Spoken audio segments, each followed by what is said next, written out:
E5 Hindi आसमान में अंधेरा था, सूर्यास्त के किनारे क्षितिज से नीचे डूब रहे थे। उसने लगभग आधा दिन घर से बाहर बिताया था, फिर भी रूही को कोई जल्दी नहीं थी। वह शांत भाव से घर की ओर चल रहा था और पूरे दिन में जो कुछ हुआ था उसके बारे में सोच रहा था।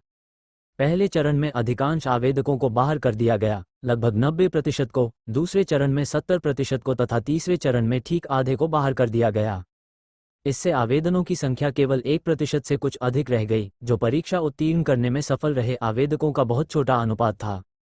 इसके अलावा जो आवेदक परीक्षा पास कर लेते हैं उनमें से भी केवल एक छोटा सा हिस्सा ही मार्शल स्क्वायर स्तर तक पहुंच पाता है। यह एक क्रूर परीक्षा थी जिससे रूही लगभग उबर चुकी थी। मुझे आश्चर्य है कि क्या केन पास हो गया। संभवतः वो पास हो गया। उसे कम से कम ऐसी ही उम्मीद थी। हालांकि वह उस बच्चे को एक दिन से भी नहीं जानता था, फिर भी वह शांत था। इसके अलावा उसने रूही की मदद की। रूही ने वादा किया कि वो कर्ज चुका देगा। फे भी निश्चित रूप से पास हो गया, इस बारे में भी कोई संदेह नहीं था। उसे पूरा यकीन था कि वह या तो बहुत अमीर थी या वह एक बहुत शक्तिशाली मार्शल आर्टिस्ट के परिवार से थी, या दोनों। उसने आह भरी। उसे क्वारिय अनाथालय में पैदा होने का कोई अफसोस नहीं था, लेकिन निस्संदेह ऐसे लाभ थे जो उसे अर्थव्यवस्था के निचले वर्ग में पैदा होने से वंचित कर दिए गए थे।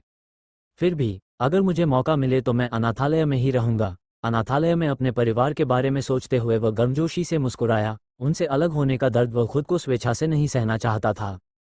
उसका मन इधर उधर भटकता रहा, वह आगे बढ़ता रहा। वह बहुत उदास मूड में था, लेकिन कम से कम उसे कोई पछतावा तो नहीं था। मैंने अपना सब कुछ दे दिया, उसने कंधे उचका दिए।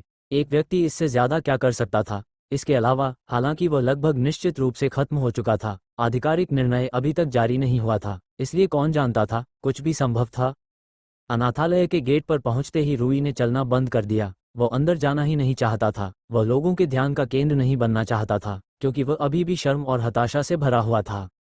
समस्या मुझ में है, उनमें नहीं। वे मुझे सांत्वना देंगे और प्रोत्साहित करेंगे। रूही ने अंदर जाने से पहले आह भरी। उसके पहुंचने से पहले ही दरवाजा खुल गया और रूही के हाव भाव से फेरियन को पहले ही पता चल गया कि क्या हुआ था। इसकी चिंता मत करो, अंदर आ जाओ, डिनर तैयार है, उसने रूही को अंदर आने का इशारा करने से पहले कहा। रूही ने थोड़ा मुस्कुराया। ये लोगों को सांत्वना देने का एक बहुत ही फेरियन तरीका था। वह ऐसा व्यक्ति नहीं था जो अपने विचारों और भावनाओं को सीधे व्यक्त करता, लेकिन फिर भी वह जो चाहता था उसे व्यक्त करता था। उसके शब्दों का मोटे तौर पर अनुवाद इस प्रकार था। मैं जानता हूं कि आपने वह हासिल नहीं किया जो आप करना चाहते थे। मैं जानता हूं कि यह निराशाजनक है, लेकिन अभी आइए और अपने परिवार के साथ समय बिताइए जिसे आप प्यार करते हैं। हम आपके लिए यहाँ हैं। हाँ, मैं ऐसा करूँगा। अंदर जाते हुए वह अपना सिर खुजा रहा था। मैं वापस आ गया हूँ। लाशारा पूरी तरह से राहत महसूस कर रही थी। क्वारिय अनाथालय में सभी लोगों में से उसे मार्शल प्रवेश परीक्षा में उसके पहले प्रयास से ज्यादा उसकी भलाई और जीवन की परवाह थी। उसने उसके शरीर को ऊपर से नीचे तक स्कैन किया था। 13 साल के बच्चे के लिए यह शर्मनाक अनुभव था, लेकिन 72 साल के व्यक्ति के लिए तो और भी ज्यादा। लेकिन उसने उसे ऐसा करने दिया। कम से कम इतना तो उसका एहसानमंद था। सालों की अति सुरक्षात्मकता को अनदेखा करने के बाद आखिरकार मार्शल प्रवेश परीक्षा में भाग लेने के लिए। बेशक उसके सभी घावों का चिकित्सा विभाग द्वारा उपचार किया जा चुका था, इसलिए डरने की कोई बात नहीं थी। लेकिन क्या इससे लशारा पर कोई असर पड़ा? लगता है मां चिंता के कारण तुम्हें अपने पास सोने के लिए मजबूर कर सकती हैं। नीना मुस्कुराई। कुछ भी नहीं, बस यही, मैंने पिछले 6 सालों में ऐसा नहीं किया है, रूही ने शिकायत की। अच्छा, कैसा रहा? जूलियन ने पूछा, हालांकि उसे पहले से ही उत्तर मालूम था। मैं अंतिम राउंड में असफल हो गई, रूही ने जवाब में आह भरी। शर्म की बात है, चिंता मत करो, तुम अगले साल फिर से कोशिश कर सकते हो। ये तथ्य कि तुम अंतिम दौर तक पहुंच गए अपने आप में काफी उल्लेखनीय है, लेकिन अगर अभी तक आधिकारिक घोषणा नहीं हुई है तो तुम्हें कैसे पता चलेगा कि तुम असफल हो गए हो? उन्हें पता था कि मार्शल अकादमियों ने कैनेडियन मार्शल यूनियन की मुहर लगे आधिकारिक पत्र भेजे थे, जिनमें छात्रों के रूप में स्वीकार किए गए उम्मीदवारों के प्रवेश की घोषणा की गई थी। साथ ही उम्मीदवार और या अभिभावक के साथ मुलाकात का समय भी तय किया गया था। इस राउंड का उद्देश्य निर्धारित था और मैं इसे पूरा करने में पूरी तरह विफल रहा। मेरे लिए पास होना संभव नहीं था। मैं समझ गया। खैर, इसकी चिंता मत करो, चलो खाना शुरू करते हैं। NOVELBJN.C ओम।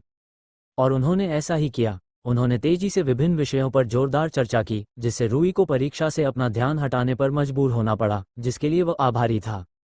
तारांकन तारांकन तारांकन तारांकन तारांकन तारांकन तारांकन तारांकन तारांकन तारांकन। मास्टर अरोनियन ने अभी अभी प्रवेश परीक्षा के अंतिम चरण की ग्रेडिंग पूरी की थी। इस वर्ष कैंड्रियन शाखा में केवल 567 आवेदक ही प्रवेश परीक्षा में उत्तीर्ण हुए थे। इस वर्ष के नियुक्त मुख्य निरीक्षक के रूप में उन्हें परीक्षा के संबंध में पूर्ण विवेक दिया गया था, और जब तक वे अति न कर दें वे जो चाहें कर सकते थे। आमतौर पर वे इस कर्तव्य को एक नीरस काम मानते थे, लेकिन इस वर्ष के आवेदक कम से कम कहने के लिए दिलचस्प थे। इस वर्ष के बैच में शीर्ष स्तर की प्रतिभा प्रभावशाली है। केन अर्णकार हैं, सेज डेमियन अर्णकार के पुत्र। उनके प्रदर्शन के आधार पर उनका समग्र कौशल और युद्ध क्षमता मार्शल अप्रेंटिस स्तर पर थी। ये बेहद प्रभावशाली है कि वह 13 वर्ष की आयु में अपने मार्शल पथ की खोज करने में कामयाब रहे। एक अज्ञात क्षमता वाले प्रतिभाशाली व्यक्ति। दिलचस्प बात यह है कि उनकी मार्शल आर्ट सेज अर्णकार की मार्शल आर्ट से कितनी अलग है। सेज अर्णकार की डेविल फ्यूरी फिस्ट एक शानदार मार्शल आर्ट है जो गति और पैंतरेबाजी की कीमत पर कच्ची शक्ति और स्थायित्व पर बहुत अधिक जोर देती है। हालांकि मुझे विशेष रूप से उम्मीद नहीं थी कि केन बिल्कुल उसी रास्ते पर चलेगा। ये थोड़ा अजीब है कि उसने बिल्कुल विपरीत चुना। केन ने एक शक्तिशाली शरीर की कीमत पर गति, चपलता और चतुराईपूर्ण चालों पर जोर देने वाली मार्शल आर्ट को चुना था। मार्शल आर्ट्स एक तरह से आत्मा की अभिव्यक्ति है। केन ने टाल मटोल पर ध्यान केंद्रित किया और अर्णकार परिवार की परंपरा से पूरी तरह अलग रास्ता चुना। मुझे आश्चर्य है कि अर्णकार परिवार के लिए ये कैसा संकेत है। यद्यपि कुछ भी ठोस नहीं था, मास्टर अरोनियन को केन और सेज अर्णकार के बीच टकराव की गंध आ रही थी। खैर, यह मेरा कोई काम नहीं है। एक अन्य आवेदक जिसमें उनकी रुचि थी वह था फेदुल्लाहन, जो एक ऋषि का वंशज था। एक ही वर्ष में 2 बार ऐसा होना बहुत दुर्लभ है। वह भी उसकी नज़र में अपनी हैसियत के लायक थी। वह लगातार आसानी से रैंकिंग में हावी रही। मास्टर एरोनियन को जिस बात ने खास तौर पर प्रभावित किया वह ये थी कि वह आउटर कन्वर्जेंस का इस्तेमाल करना सीखने में कामयाब रही। हालांकि वह बता सकता था कि उसने अभी तक महारत हासिल नहीं की है, लेकिन यह तथ्य कि वह एक उच्च स्तरीय प्रशिक्षु स्तर की तकनीक का इस्तेमाल करने में कामयाब रही काफ़ी प्रभावशाली था। वह ये देखने के लिए इंतजार नहीं कर सकता था कि उसकी मार्शल जर्नी उसे कहाँ ले जाएगी। तो बेशक वह है। मास्टर एरोनियन ने एक 15 वर्षीय लड़के की तस्वीर वाली एक तस्वीर को देखते हुए कहा। लड़के के लंबे, अस्त व्यस्त सफ़ेद बाल और बेचैनी से भरी हुई रक्त लाल आंखें थीं, और उसके चेहरे पर एक जंगली मुस्कान थी। Rank number 1, nail. वह कोई आम आदमी भी नहीं था, वह उससे भी नीचे था। मार्शल अकादमी के प्रवेश विभाग ने अपनी पृष्ठभूमि जांच से उसके बारे में जो कुछ भी जाना था उससे पता चला कि वह एक बच्चा था जिसे 3 साल की उम्र तक जानवरों ने पाला था, जब उसे मनुष्यों ने खोजा और बचाया। हालांकि वह अंततः 15 वर्ष की आयु तक एक इंसान की तरह रहने के लिए तैयार हो गया, फिर भी उसने वह बर्बरता और क्रूरता बरकरार रखी जो उसने जानवरों के साथ रहने से प्राप्त की थी। वह क्षेत्रीय था, कमजोरों के प्रति क्रूर था और ऐसा लगता था कि उसे शारीरिक संघर्ष की तीव्र इच्छा थी। मास्टर एरोनियन को यह भी संदेह था कि वह इससे बाहर निकल गया है, क्योंकि उसने वास्तव में प्रवेश परीक्षा में कई आवेदकों को शुद्ध, लगभग मासूम खुशी और आनंद के भावों के साथ मार डाला था। एड्स बाय पब फ्यूचर उन्होंने मार्शल आर्ट का थोड़ा भी अध्ययन नहीं किया था, लेकिन फिर भी उन्होंने मार्शल अकादमी में दाखिला ले लिया, और वह बहुत शक्तिशाली था। दूसरे दौर में वह एकमात्र प्रतियोगी था जिसे किसी भी तरह की स्लाइम से चोट नहीं लगी। उसने सफलतापूर्वक हर स्लाइम को चकमा दिया या नष्ट कर दिया। फे ने तीसरे दौर के अंत में उसे चुनौती दी थी, लेकिन दुर्भाग्य से मास्टर अरोनियन के लिए लड़ाई के निष्कर्ष पर पहुंचने से पहले ही दौर समाप्त हो गया। मुझे तीसरे राउंड को इतना छोटा करने का अफसोस है, उसने आह भरी। उसे पूरा यकीन नहीं था कि अगर लड़ाई जारी रहती तो कौन जीतता, लेकिन उसे पता था कि मुकाबला बेहद करीबी होगा। दोनों प्रतियोगी लगभग बराबर थे। मास्टर एरोनियन को नेल के बारे में जो बात खास तौर पर प्रभावित करती थी वह थी उसकी क्रूरता और दृढ़ता।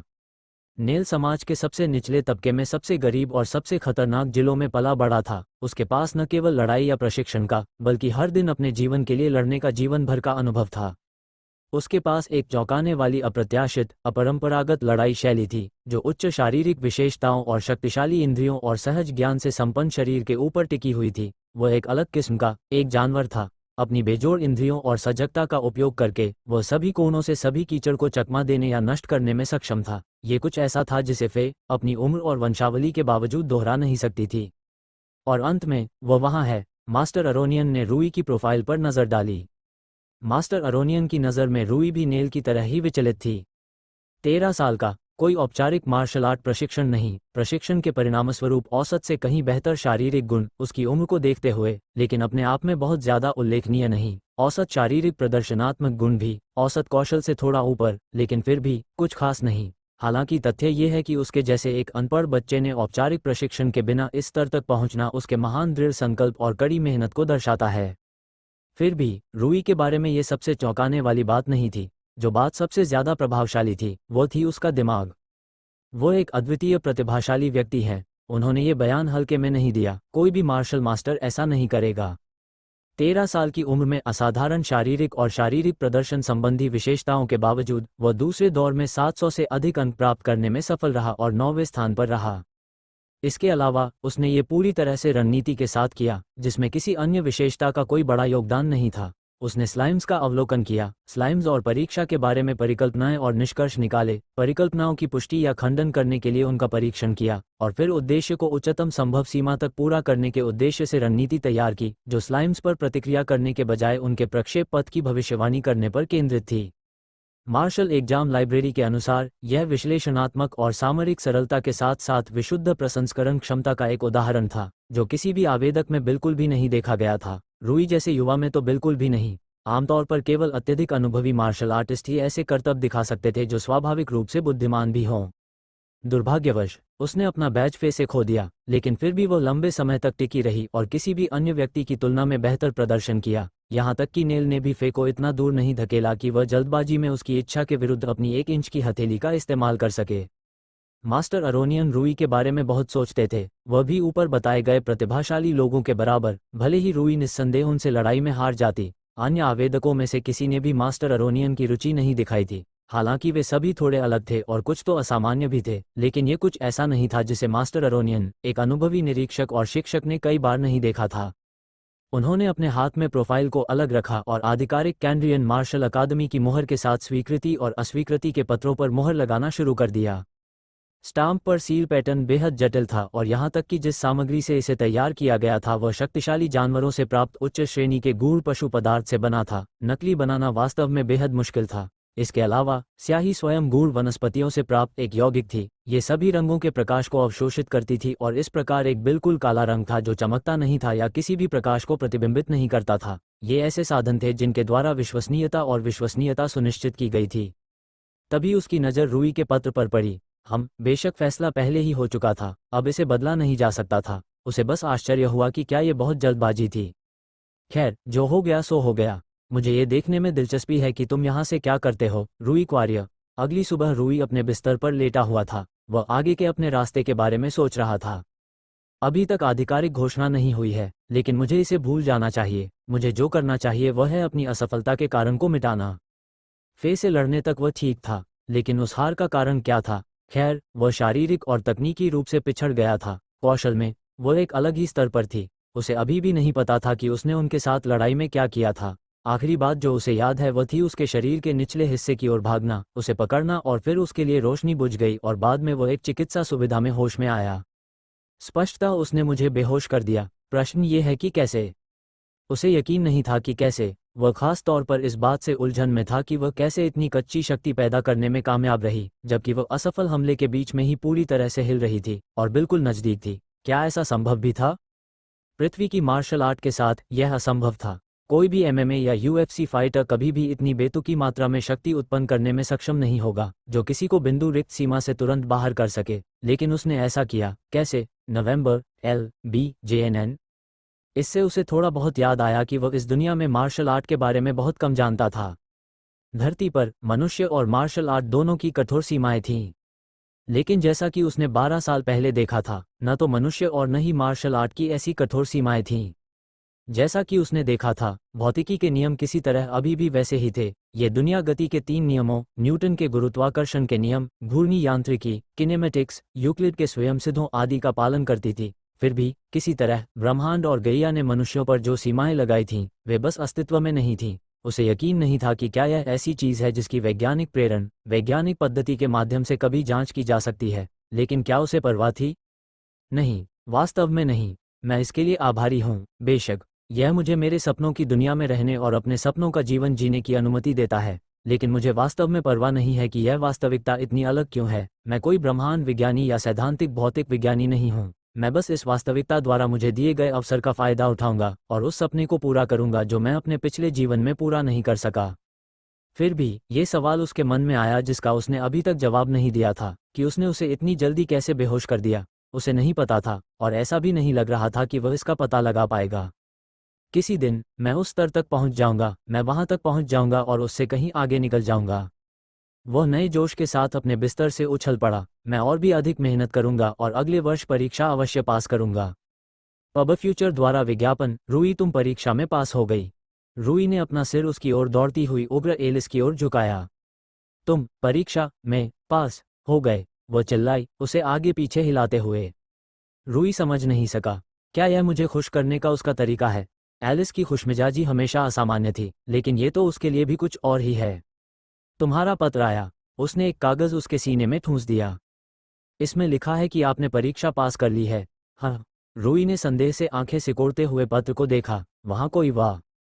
पत्र पढ़ते समय उसका गला रुंध गया। नमस्कार श्री क्वारियर, हमें ये बताते हुए खुशी हो रही है कि आपने कैनरियन मार्शल प्रवेश परीक्षा उत्तीर्ण कर ली है और आपको कैनरियन मार्शल अकादमी में स्वीकार कर लिया गया है। हमने आपको हमारी अकादमी के एक छात्र उम्मीदवार के रूप में अच्छी तरह से मूल्यांकन किया है और आपने वास्तव में ये प्रदर्शित किया है कि आप अपने साथियों की तुलना में हमारी अकादमी में सीट के अधिक हकदार हैं।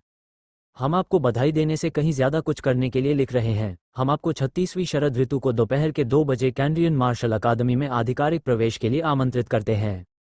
वहाँ नियम और विनियम, शुल्क संरचना, भुगतान विधि और संरचना, छात्रवृत्ति, आवास और भोजन सुविधाएं, कार्यक्रम और शैक्षणिक वर्ष संरचना और अन्य सुविधाएं और सुख सुविधाएं जैसे महत्वपूर्ण मामलों को बहुत विस्तार से प्रस्तुत किया जाएगा। आप अपने किसी भी प्रश्न के लिए हमारे कर्मचारियों से परामर्श कर सकते हैं।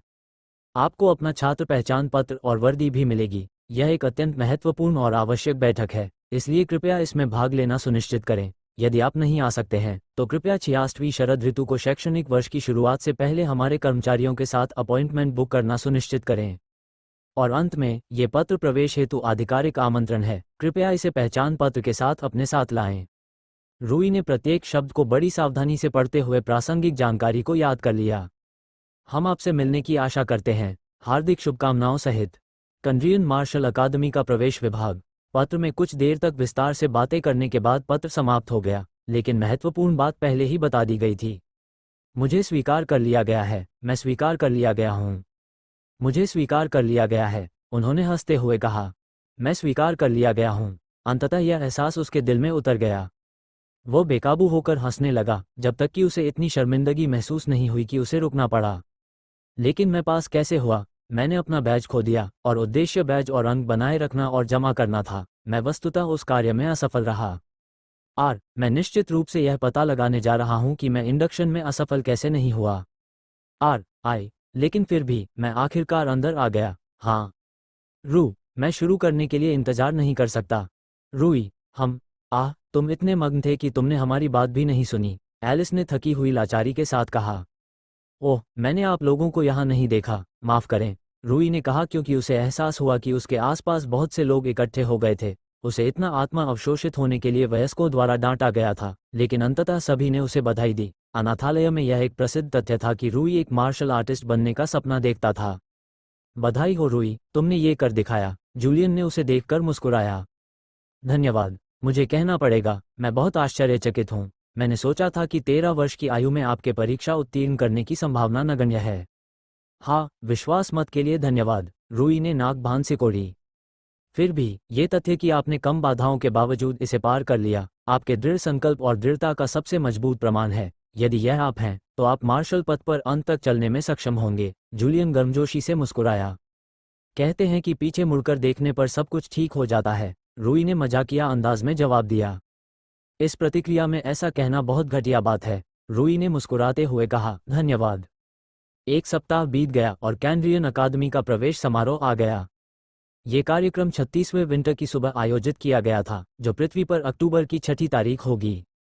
पनामा महाद्वीप पर कई कैलेंडर सिस्टम का उपयोग किया जाता था, लेकिन सबसे सार्वभौमिक एक सिस्टम का कैलेंडर था। वर्ष को पृथ्वी की तरह ही 365 दिनों में विभाजित किया गया था, लेकिन दिनों को महीनों में समूहीकृत नहीं किया गया था। इसके बजाय उन्हें मौसमों में समूहीकृत किया गया था। 36वां विंटर सर्दियों के मौसम के 36वें दिन को संदर्भित करता है। ये पृथ्वी और गैया के बीच संस्कृतियों में कई अंतरों में से एक था। रूई को उन्हें पूरी तरह से अपनाने में थोड़ा समय लगा। चलो जूलियन, हमें देर हो सकती है, रूई ने आग्रह किया। जूलियन ने उसे एक असहाय आह भरी। नवंबर, JNN, हमने पहले ही यातायात की आशंका के कारण आधे घंटे पहले ही निकलने का निर्णय कर लिया था। इससे पहले निकलना मूर्खता होगी, उन्होंने रूई से कहा। उनका ऐसा बचकाना पक्ष देखना दुर्लभ है। ठीक है, लेकिन अब और समय बर्बाद मत करो, रूई ने नरमी दिखाए। हाँ, जूलियन के साथ जाने का कारण ये था कि 16 वर्ष से कम आयु के सभी आवेदकों को एक अभिभावक या एक वयस्क के साथ होना आवश्यक था जो कार्यवाहक अभिभावक के रूप में काम करेगा। लशारा ने जूलियन से कार्यवाहक अभिभावक के रूप में रूई के साथ जाने और प्रेरण में रूई की सहायता करने का अनुरोध किया था। जब वे पहुंचे तो, जैसा कि पूर्वानुमान था, वे आधे घंटे पहले ही वहां पहुंच गए थे। देखा, हम इतने जल्दी आ गए हैं और तुम तो और भी जल्दी आना चाहती थी, जूलियन ने रूई की ओर इशारा किया। अरे यार, पछताने से अच्छा है कि सावधान रहें, रूई ने जम्हाई ली। नींद? बिल्कुल नहीं। आप इंडक्शन के उत्साह में सारी रात जागते रहे, है ना? जूलियन ने आह भरी। उसे वाकई लगा कि रूई का बचपना मार्शल आर्ट के प्रति उसके जुनून और प्यार के सामने प्रकट हुआ। गेट पर गार्ड को अपना पहचान पत्र और निमंत्रण दिखाने के बाद वे इंडक्शन हॉल के निर्देशों का पालन करने लगे। इंडक्शन हॉल एक बड़ी सुविधा थी जो इस तरह की प्रस्तुतियों के लिए विशेष रूप से डिज़ाइन की गई थी। बाहर से, यह अपनी वास्तुकला में बड़ा और दिखावटी था, जो स्पष्ट रूप से ध्यान आकर्षित करने और अपने दर्शकों से प्रशंसा प्राप्त करने के लिए डिज़ाइन किया गया था। अंदर की तरफ, हॉल के विपरीत छोर पर एक बड़ा मंच था जिस पर पोडियम था। आगे बढ़ने पर हॉल वास्तव में नीचे की ओर उतरता था। मंच की ऊंचाई सबसे कम थी, इसकी वहन क्षमता काफ़ी थी, जो स्पष्ट रूप से हर साल इंडक्शन में भाग लेने वाले नए छात्रों और अभिभावकों की बड़ी संख्या को समायोजित करने के लिए डिज़ाइन की गई थी। वास्तव में, यह एक भव्य हॉल है जो मार्शल आर्ट्स अकादमी की प्रतिष्ठा को न्याय देता है, जूलियन ने प्रशंसा में आह भरी। हालांकि, रूई का ध्यान हॉल पर नहीं, बल्कि उसके निवासियों पर था। तो ये लोग मेरे बैच के साथी हैं, है ना? वास्तव में, मुझे आशा है कि आप बहुत सारे दोस्त बनाएंगे। मैं यहाँ दोस्त बनाने नहीं आया हूँ, रूई ने कंधे उचका दिए। हाँ, लेकिन कुछ दोस्त बनाने से कोई नुकसान नहीं है। अच्छे दोस्त आपके जीवन पर समग्र रूप से सकारात्मक प्रभाव डाल सकते हैं, शायद आपकी मार्शल आर्ट पर भी। रूई ने सोचा कि यह संभव है। क्या बात है, परीक्षा में तुम्हारा कोई दोस्त नहीं बना? मैं उसे कुछ घंटों से जानता हूँ, वह ज़्यादा से ज़्यादा एक परिचित है, रूई ने दोषी महसूस करने से पहले कहा। केन ने उसे तीसरे राउंड में बचाया था। क्या इससे हम दोस्त बन जाते हैं? रूई को यकीन नहीं था। अपने पिछले जीवन में, उसने कभी कोई दोस्त नहीं बनाया था। उसकी बीमारी और उसके करियर की प्रकृति ने उसे कोई दोस्त बनाने से रोक दिया था। इसके कारण उसने अपेक्षाकृत असामाजिक रवैया भी विकसित कर लिया था। मुझे लगता है ये सच है। स्वीकृत छात्र सभी मजबूत थे, रूई यह महसूस कर सकता था। उसे यकीन नहीं था कि वह उनमें से ज़्यादातर को लड़ाई में हरा सकता है। भले ही वह दूसरे दौर के शीर्ष 10 में था, लेकिन उसने इसे अपने सिर पर हावी नहीं होने दिया और अपने अहंकार को नहीं बढ़ने दिया। उस दौर में उसकी सफलता एक बहुत ही खास परिणाम थी और यह उसकी समग्र लड़ाकू क्षमता के बारे में कुछ नहीं कहती थी। आखिरकार, वह अपने बैच के हर दूसरे छात्र की तुलना में कम उम्र का, कमज़ोर और कम अनुभवी था। मेरी उम्र का एकमात्र अन्य लड़का केन था, और वह एक बहुत ही प्रतिभाशाली व्यक्ति था, जिसे एक मार्शल सेज द्वारा व्यक्तिगत रूप से प्रशिक्षित किया गया था। मुझे अपने सिर को अपने गधे में गहराई तक रखना होगा, तभी मैं सोच पाऊंगा कि मैं उसके बराबर हूं, क्योंकि दूसरे दौर में हमारी रैंक कुछ हद तक करीब थी। रूई ने अपनी मुट्ठी भींच ली। इससे कोई फर्क नहीं पड़ता कि मैं वर्तमान में कितना मजबूत हूं, मेरे सामने पूरा जीवन पड़ा है। आखिरकार मार्शल अकादमी इसी के लिए है। वह शैक्षणिक वर्ष शुरू होने का इंतजार नहीं कर सकता था। वह अकादमी के मार्शल सीनियर्स के संरक्षण में पागलों की तरह मेहनत और प्रशिक्षण करना चाहता था। तभी रूई ने एक व्यक्ति को मंच पर आते देखा। मास्टर एरोनियन ने अपने दर्शकों पर नज़र घुमाते हुए उनका निरीक्षण किया। मार्शल अकादमी के छात्र, इस बार मैं आप सभी का कैंड्रियन मार्शल अकादमी में स्वागत करता हूं, न कि आकांक्षी के रूप में, बल्कि सदस्य के रूप में। आप में से हर एक इस अकादमी की दीवारों के भीतर है। आपने अपने साथियों की तरह ही कठिनाइयों पर विजय प्राप्त की है और बिना किसी संदेह के साबित किया है कि आप यहाँ के हैं। आप कितनी दूर आ गए हैं, इस पर गर्व करें, फिर भी इस बात का एहसास रखें कि आपको अभी भी कितना आगे बढ़ना है। उन्होंने शांतिपूर्वक, ऋषितुल्य गरिमा के साथ बात की।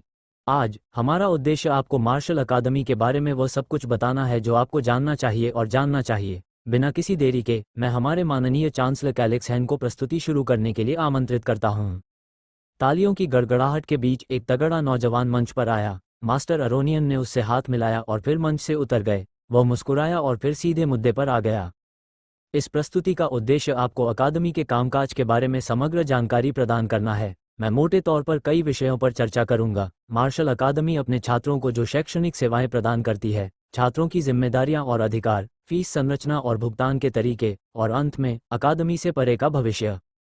अकादमी अपने छात्रों को जो प्राथमिक सेवा प्रदान करती है, वह है छात्रों को मार्शल स्क्वायर दायरे तक पहुंचने के लिए आवश्यक उपकरण प्रदान करना। पाठ्यक्रम सार्वभौमिक रूप से पत्थर की लकीर नहीं है, नंगी नींव से परे। मार्शल पथ एक गहरी व्यक्तिगत यात्रा है जिसे सार्वभौमिक नहीं बनाया जा सकता है। फिर भी मार्शल अप्रेंटिस और फिर मार्शल स्क्वायर बनने के लिए आवश्यक शर्तें परिभाषित की गई हैं। मार्शल अकादमी में तकनीकों और कौशलों का एक विशाल पुस्तकालय है जिसे छात्र अपने मार्शल पद की खोज करने से पहले स्वतंत्र रूप से खोज सकते हैं। मार्शल अकादमी उच्च योग्यता प्राप्त और अनुभवी मार्शल सीनियर्स की शिक्षा प्रदान करती है, जिन्होंने अनगिनत छात्रों को उनके मार्शल पथ की खोज करने में मार्गदर्शन किया है और उनकी यात्रा में उनकी सहायता की है। हम मार्शल आर्ट से संबंधित सभी शारीरिक और प्रदर्शनात्मक विशेषताओं के लिए विभिन्न प्रकार की अत्यधिक परिष्कृत प्रशिक्षण व्यवस्थाएं और सुविधाएं प्रदान करते हैं। सीधे शब्दों में कहें तो कैनरियन मार्शल अकादमी उन लोगों के लिए स्वर्ग है जो मार्शल आर्टिस्ट बनने का प्रयास करते हैं। जैसे ही उसने विस्तृत जानकारी देनी शुरू की, रूई ने उसके शब्दों पर विचार किया। मैं समझता हूँ, इसलिए मार्शल अप्रेंटिस स्तर तक पहुँचने और अपने मार्शल पथ की खोज करने के लिए किसी को विभिन्न प्रकार की मार्शल आर्ट तकनीकों, कौशल और रूपों का पता लगाना चाहिए, है ना? ये समझ में आता है। आखिरकार कोई और कैसे पता लगा सकता है कि वह किस तरह की मार्शल आर्ट का पीछा करना चाहता है? उस स्थिति में तकनीकों और कौशल का एक पुस्तकालय होना निश्चित रूप से जीवन को बहुत आसान बनाता है। नरक, क्या ऐसे संसाधनों के बिना मार्शल अप्रेंटिस बनना संभव है? फिर भी केवल इस आधार पर कि अकादमी पहले से ही उनके समय के हर अंश के लायक थी, वह संभवतः किसी अन्य तरीके से मार्शल अप्रेंटिस स्तर तक नहीं पहुंच पाते। आखिरकार मैं केन जैसा नहीं हूं। अकादमी के बिना मैं इन शिक्षण संसाधनों को कभी प्राप्त नहीं कर पाऊंगा। अकादमी ने अपने छात्रों को यथासंभव सर्वोत्तम शिक्षा प्रदान करने के लिए जिस तरह के संसाधनों को समर्पित किया, वह रूई के लिए आश्चर्यजनक था। हर बार चांसलर द्वारा एक और दिखावटी सुविधा प्रस्तुत किए जाने पर उनका आश्चर्य और बढ़ गया, जो किसी विशेष शारीरिक या प्रदर्शनात्मक विशेषता या किसी तरह के आधारभूत कौशल को लक्षित करके प्रशिक्षित करती थी। क्या हम छात्रों पर इतना खर्च करना वास्तव में उचित है? मैंने सुना है कि केवल 10% छात्र ही मार्शल स्क्वायर स्तर तक पहुंचते हैं। क्या हर साल 100 से भी कम मार्शल स्क्वायर तैयार करने में इतनी बड़ी पूंजी खर्च करना वास्तव में उचित है? वह निश्चित नहीं था। संघ के हितों और निर्णयों के बारे में उसके पास बहुत अधिक जानकारी नहीं थी। शायद मार्शल आर्टिस्ट की संख्या बढ़ाने के पीछे सिर्फ पैसे से ज्यादा कई ठोस आर्थिक और राजनीतिक प्रोत्साहन थे। शायद मार्शल यूनियन के टोटेम पोल पर चढ़ने के बाद उसे इन कारणों के बारे में पता चले। मुझे अमूर्त अप्रासंगिक मामलों पर ध्यान देना बंद कर देना चाहिए और उन चीजों पर ध्यान देना चाहिए जिनका मुझ पर अधिक प्रत्यक्ष प्रभाव पड़ता है। रूई ने अपना सिर हिलाया। मैंने अभी जिन सुविधाओं, सुख सुविधाओं और सेवाओं का जिक्र किया है, उनके अलावा मार्शल मास्टर द्वारा प्रशिक्षित होने की संभावना भी मौजूद है। बेशक यह एक ऐसा निर्णय है जो पूरी तरह से उनके अपने विवेक और इच्छा पर निर्भर करता है। इस बारे में कोई गारंटी, वादा या शर्त नहीं है। पिछले कई सालों से ऐसा हो रहा है कि अकादमी के मार्शल मास्टर्स द्वारा एक भी छात्र का चयन नहीं किया गया, और इसके विपरीत ऐसे भी साल रहे हैं जब विभिन्न मास्टर्स द्वारा बहुत सारे छात्रों को स्वीकार किया गया। औसतन हर साल कुछ छात्रों को स्वीकार किया जाता है। बेशक इसके लाभों को बढ़ा चढ़ाकर नहीं बताया जा सकता। बेहद उच्च गुणवत्ता वाली शिक्षा के अलावा मार्शल मास्टर्स शिष्यों को ऐसे अवसर प्राप्त करने की अनुमति दे सकते हैं जो अन्य छात्र नहीं कर सकते। उनके पास मौजूद विशाल अधिकार के साथ वे संसाधनों, ज्ञान, घटनाओं आदि को अवरुद्ध करने वाले प्रतिबंधों और बाधाओं को आसानी से दरकिनार कर सकते हैं। रूई ने जब ये सुना तो वह उत्साहित हो गया। मार्शल मास्टर द्वारा प्रशिक्षित होने की संभावना अविश्वसनीय रूप से रोमांचक थी। उनका कौशल असाधारण रूप से उच्च माना जाता था, और जब तक कोई उनका प्रत्यक्ष वंशज न हो, तब तक किसी के द्वारा शिष्य के रूप में स्वीकार किए जाने की संभावना बेहद कम थी। मार्शल मास्टर बहुत शक्तिशाली, प्रभावशाली और स्वाभाविक रूप से धनी थे। थोड़ी सी संपत्ति के साथ भी उनकी शिक्षण सेवाएं अर्जित करना मुश्किल। आदर्श रूप से एक बार जब मैं मार्शल अप्रेंटिस बन जाता हूं, तो एक मास्टर मुझे प्रशिक्षण प्रदान करता है। समस्या कम संभावना है। साथ ही मास्टर द्वारा संभावित शिष्यों का मूल्यांकन करने के लिए मानदंडों में अंतर है। प्रत्येक मास्टर को छात्रों में कुछ अलग देखना चाहिए। केवल एक ही बात का अनुमान लगाया जा सकता है कि वे अद्वितीय गुणों की तलाश कर रहे हैं। आखिरकार यह समझ में नहीं आता कि वे जो खोज रहे हैं वह हर छात्र में प्रचुर मात्रा में पाया जा सकता है। अगर ऐसा होता तो एक छात्र के रूप में स्वीकार किया जाना एक तुच्छ और आसान मामला होता। NOVEL-B ओम। इस प्रकार यह अनुमान लगाया जा सकता है कि गुरु के शिष्य के रूप में स्वीकार किए जाने की संभावना उतनी ही अधिक थी जितना अधिक अद्वितीय व्यक्ति था। तो अब सवाल यह है कि क्या मैं पर्याप्त रूप से अद्वितीय हूँ? रूई ने अपना सिर खुजलाया। खैर, मेरा पुनर्जन्म हुआ है, यह ऐसी बात है जिसके बारे में मुझे अपेक्षाकृत निश्चितता है कि कोई अन्य छात्र इसका दावा नहीं कर सकता, लेकिन इस बात का खुलासा करना एक एलियन के रूप में जलाए जाने के समान है। भले ही वे मुझ पर विश्वास न करें, वे कम से कम यह निष्कर्ष निकालेंगे कि मेरे दिमाग में कुछ गड़बड़ है। इस विकल्प में कुछ भी वांछनीय परिणाम नहीं है। समस्या ये थी कि रूई को यकीन नहीं था कि वह अभ्यास में इतना अनोखा है। मार्शल एंट्रेंस एग्जाम ने उसे ये दिखा दिया था। निश्चित रूप से मार्शल आर्ट और युद्ध खेलों में मेरी वैज्ञानिक पृष्ठभूमि और अनुसंधान का अनुभव मुझे कुछ चालें चलने की अनुमति देता है, जैसा कि मैंने मार्शल परीक्षा के दूसरे दौर में किया था। लेकिन बस इतना ही, ये बहुत बड़ी बात नहीं है। इसने मुझे मेरे और अन्य आवेदकों के बीच कौशल के अंतर को संभालने में मदद की। लेकिन क्या यह ऐसा कुछ है जो मार्शल मास्टर का ध्यान आकर्षित करेगा? रूई ने ऐसा नहीं सोचा था। एक और चीज़ जो संभवतः उनके मानदंड को प्रभावित करती है वह है मार्शल आर्ट की अनुकूलता। मुझे बहुत संदेह है कि रक्षात्मक मार्शल आर्ट वाला एक मार्शल मास्टर आक्रामक या युद्धाभ्यास उन्मुख मार्शल आर्ट वाले छात्र को लेगा, चाहे वह छात्र कितना भी प्रतिभाशाली क्यों न हो। ये बात तो सही थी। एक मार्शल मास्टर उन चीज़ों की चिंता क्यों करेगा जो उसकी विशेषता नहीं है? इसका ये भी अर्थ है कि जो छात्र चुने जाते हैं वे संभवतः मार्शल प्रशिक्षु होते हैं। मान लें कि वे संगत और समान मार्शल आर्ट वाले छात्रों को चुनते हैं, तो केवल वे ही चुने जाने के पात्र हैं जिन्होंने अपनी मार्शल आर्ट की खोज की है और उसे चुना है। इसका मतलब ये था कि रूई के लिए सबसे अच्छी बात यह थी कि वो मार्शल अप्रेंटिस तक पहुंच जाए। उसे इस बात पर बहुत संदेह था कि मार्शल मास्टर्स उस रैंक से नीचे के छात्रों की परवाह करते हैं या नहीं। जो छात्र मार्शल अप्रेंटिस रैंक में नहीं पहुंचे थे वे मार्शल आर्टिस्ट भी नहीं थे, वे बस ऐसे प्रतिष्ठित लोगों के समय और ध्यान के लायक नहीं थे। अतः न तो मेरा लक्ष्य बदला है, न ही मेरे निर्णय। मुझे बस एक मार्शल आर्टिस्ट बनना है जो उनके ध्यान के योग्य हो। रूई को एहसास हुआ कि यह कहना जितना आसान है, करना उतना आसान नहीं है, लेकिन वह इसे अपने रास्ते में नहीं आने देगा। और इसके साथ ही हमारी प्रस्तुति का पहला भाग समाप्त हो गया। चांसलर कैलिक्स ने मुस्कुराते हुए कहा, मैं छात्रों के अधिकारों, विशेषाधिकारों और जिम्मेदारियों पर आगे बढ़ूंगा। एक परिचय के रूप में मुझे आपको उस लक्ष्य और रुचि के बारे में बताने की अनुमति दें जिसे हम प्राप्त करना चाहते थे जब अकादमी ने नियमों और विनियमों के वर्तमान पुनरावृत्ति के साथ साथ छात्रों के अधिकारों और विशेषाधिकारों को तैयार किया था। हम एक ऐसा वातावरण बनाना चाहते हैं जहां छात्र बिना किसी अनावश्यक बोझ, बाधाओं या प्रतिबंधों के अपने मार्शल आर्ट को विकसित करने और आगे बढ़ाने में अपना समय और ऊर्जा समर्पित कर सकें। नियमों और विनियमों का ढांचा छात्रों को अवांछनीय अभ्यासों के माध्यम से खुद को या अन्य छात्रों को बाधा डालने और बाधा डालने से रोकने के लक्ष्य के आसपास केंद्रित है। हमारे द्वारा प्रस्तुत दिशा निर्देश छात्रों को सफल मार्शल आर्टिस्ट बनने के लिए आवश्यक सही मानसिकता और स्वभाव अपनाने में मदद करने के उद्देश्य से हैं। हमारे पास एक कठोर छात्र मूल्यांकन प्रणाली है जो कैनेडियन मार्शल अकादमी के नियमों और विनियमों के दंड संहिता द्वारा परिभाषित दुष्कर्मों को मापती है। बहुत ज़्यादा गलत काम करने का नतीजा सीधे तौर पर निष्कासन होगा। अकादमी सिर्फ उन्हीं छात्रों को बनाए रखना चाहती है जिनमें मार्शल आर्टिस्ट बनने की चाहत हो। एक और बात जो मैं बताना चाहूँगा वो है, बेशक परीक्षा पास करने वाले ज़्यादातर छात्र आमतौर पर वे थे जो मार्शल आर्टिस्ट बनना चाहते थे, अन्यथा वे पहले राउंड में भी पास नहीं हो पाते। फिर भी ऐसे छात्रों का अनुपात बहुत कम था जो मार्शल आर्टिस्ट बनने की शुद्ध इच्छा के बिना परीक्षा पास करने में सफल रहे। इसी कारण से अकादमी के नियमों और विनियमों में दुर्व्यवहार और उल्लंघन के लिए कठोर दंड में संशोधन किया गया था। आदि ये सब जाहिर है केवल दर्शन और सिद्धांत है जो छात्रों के पास मौजूद नियमों और विशेषाधिकारों को संचालित करता है, न कि वास्तविक नियम और विशेषाधिकार। जब आप निकलेंगे तो आपको एक नियम पुस्तिका प्रदान की जाएगी। मैं सभी छात्रों और सभी अभिभावकों को दृढ़ता से प्रोत्साहित करता हूं कि वे उन्हें अच्छी तरह से पढ़ें, उन्होंने कहा, जबकि उन्होंने नियम पुस्तिका की एक प्रति दिखाई। वो किताब बहुत मोटी है, रूई ने अंदर ही अंदर कराहते हुए कहा। हे, लगता है जब हम घर वापस आएंगे तो तुम्हें बहुत कुछ पढ़ना होगा रूई, जूलियन ने खुशी से ठहाका लगाया। मुझे इसके बारे में बताइए, क्या मैं आपसे इसे पढ़ने और फिर इसका संक्षिप्त संस्करण देने के लिए कह सकता हूँ? अपना काम दूसरों पर मत डालो, नौजवान, जूलियन ने रूई को मजाकिया ढंग से कराटे करते हुए कहा। यह प्रक्रिया का हिस्सा है।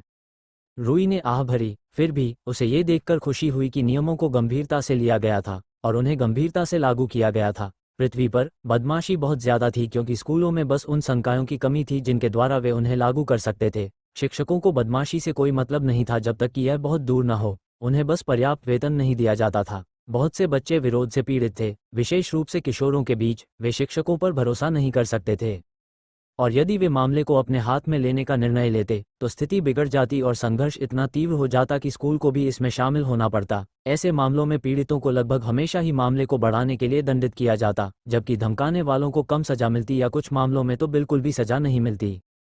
मुझे दूसरी बार उस बकवास से निपटने में कोई दिलचस्पी नहीं है। रूई ने गुस्से में अपनी मुट्ठी भींच ली। उसे मिडिल स्कूल और हाई स्कूल में तंग किया गया था। वह एक कमज़ोर और दुबला पतला बच्चा था जो हर बार तनाव में आने पर सांस लेने के लिए हौंफने लगता था। पृथ्वी पर मार्शल आर्ट के लिए उसकी प्रेरणा के लिए एक प्रमुख प्रेरक शक्ति यह थी कि वह मार्शल कलाकारों की ताकत की प्रशंसा करता था। वे अपने लिए लड़ सकते थे, चाहे कोई भी हो, चाहे कुछ भी हो। यह बहुत बढ़िया है, रूई ने अपने पिछले जीवन में एक बच्चे के रूप में सोचा था। बेशक जैसे जैसे वो बड़ा हुआ, मार्शल आर्ट और लड़ाकू खेलों के लिए उसका प्यार और जुनून भी बढ़ता गया। जो कभी सौंदर्य शास्त्र और अतिरंजित ताकत के लिए एक बचकाना मोह था, वह एक बौद्धिक जुनून में परिपक्व हो गया, जिसके कारण वो मार्शल आर्ट और लड़ाकू खेलों का शोधकर्ता बनने की राह पर चल पड़ा। मुझे लगता है किसी तरह से मुझे अपने उत्पीड़कों के प्रति आभारी होना चाहिए। रूई ने अपना सिर हिलाया, ये सोचकर ही कि क्या ये घृणित था। इस बात को एक तरफ रखते हुए ऐसा लगता है कि मैं इस अकादमी में एक बार फिर ऐसा अनुभव नहीं कर पाऊंगा, यह मानते हुए कि यह चांसलर अपनी गांड से बात नहीं कर रहा है। रूई ने उस पर संदेह भरी नजर डाली। आखिरकार यह अकादमी का प्रवेश समारोह था। कौन सा चांसलर इस दिन अपनी अकादमी के बारे में बकवास करेगा? अगर कुछ भी हो तो यह संभव है कि वह अकादमी की वास्तविक स्थिति को अस्पष्ट फूलदार झूठ के साथ छिपा रहा था, जो केवल अकादमी को सजाने के लिए था। यह उसके पिछले जीवन में भी कोई असामान्य घटना नहीं थी। खैर, निष्पक्ष होकर कहा जाए तो उन्होंने एक जटिल छात्र मूल्यांकन प्रणाली का वर्णन किया था। अगर उन्होंने ये सब स्पष्ट रूप से गढ़ा है तो यह एक बहुत बड़ा झूठ होगा। आमतौर पर जब संस्थानों के प्रतिनिधि मामलों की स्थिति के बारे में झूठ बोलते हैं तो वे अस्पष्ट और संदिग्ध होते हैं, लेकिन वह अब भी विस्तृत और व्याख्यात्मक ही रहे हैं। रूई ने चांसलर कैलिक्स के शब्दों को ध्यान से सुनते हुए नोट किया। खैर, मैं तो बस यही कर सकता हूँ कि इंतजार करूँ और देखूँ। उन्हें जल्द ही पता चल जाएगा कि अकादमी कैसी है। उन्होंने नियमों और विनियमों, अधिकारों और विशेषाधिकारों और उन्हें लागू करने के तरीकों पर विस्तृत प्रस्तुति को ध्यान से मानसिक रूप से नोट किया। ये हमें अंतिम खंड में ले आता है, भविष्य जो अकादमी से परे है। चांसलर कैलिक्स ने आगे कहा, जैसा कि आप सभी जानते हैं, अकादमी का स्वामित्व और वित्तपोषण कैंड्रियन मार्शल यूनियन द्वारा किया जाता है। मार्शल आर्टिस्ट की ताज़ा आपूर्ति बनाए रखने के लिए यूनियन छात्रों में निवेश करता है। इसका एक कारण निश्चित रूप से मिशन में मारे जाने वाले मार्शल आर्टिस्ट की भरपाई करना है। इसका एक हिस्सा है ना? ऐसा लगता है कि इसमें और भी कुछ है, जैसा कि मैंने अनुमान लगाया था। एक बार जब आप स्नातक हो जाते हैं तो आप तुरंत कैंड्रियन मार्शल यूनियन के साथ पंजीकरण कर सकते हैं। यूनियन के पास एक लचीली अनुबंध प्रणाली है। अकादमी द्वारा मापी गई उच्च क्षमताओं वाले स्नातकों को आपके द्वारा प्राप्त कमीशन लागत में कटौती के संबंध में अधिक अनुकूल अनुबंध प्राप्त होंगे। अकादमी में आपका प्रदर्शन आपके द्वारा यूनियन के साथ किए जाने वाले अनुबंध को प्रभावित करेगा। चांसलर कैलिक्स मुस्कुराए।